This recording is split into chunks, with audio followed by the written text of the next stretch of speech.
High বন্ধুরা, আজ আমি তোমাদের শোনাবো একটা দুষ্টু নেকড়ে আর একটা সারসের গল্প। এক জঙ্গলে একটা দুষ্টু নেকড়ে থাকতো। তা নেকড়ে একদিন মাংস খেতে খেতে তার গলায় একটা হাড় ফুটে যায়। নেকড়ে তো যন্ত্রণায় ছটফট করতে করতে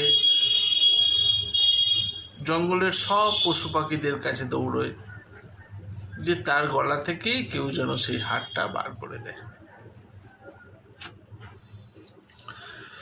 পশু পাখিরা কিন্তু নেকড়েকে বিলক্ষণ চিনত, কারণ পশু পাখিরা জানতো যে নেকড়ে তাদেরই বনের অন্যান্য পশু পাখিকে দীর্ঘদিন ধরে খেয়ে ফেলে। আর এই যে হাড়টা ফুটেছে, হয়তো তাদেরই আত্মীয় স্বজনের কারোর হাড় নেকড়ের গলায় ফুটেছে। তা কোনো পশু পাখি নেকড়ের গলা থেকে সেই হাড় বার করতে রাজি হলো না, কারণ পশু পাখিদের একটা ধারণা ছিল নেকড়ের গলা থেকে যদি হাড় বার করে নেওয়া হয় তাহলে তাদের বিপদ আরও বাড়বে ছাড়া কমবে না। ভবিষ্যতে নেকড়ে একইভাবে তাদের আত্মীয় স্বজনকে খেয়ে ফেলবে। তা কি করবে নেকড়ে? এইভাবে যন্ত্রণায় ছুটতে ছুটতে সে গিয়ে পৌঁছলো একটি নদীর ধারে, একটা সারসের কাছে। সারস পাখি আর কি।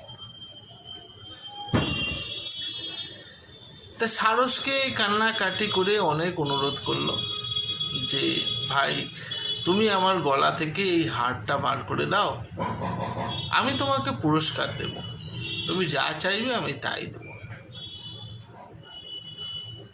তা অবশেষে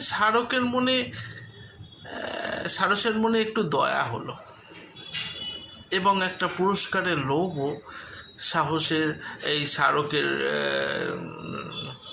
সারসের মনে মনে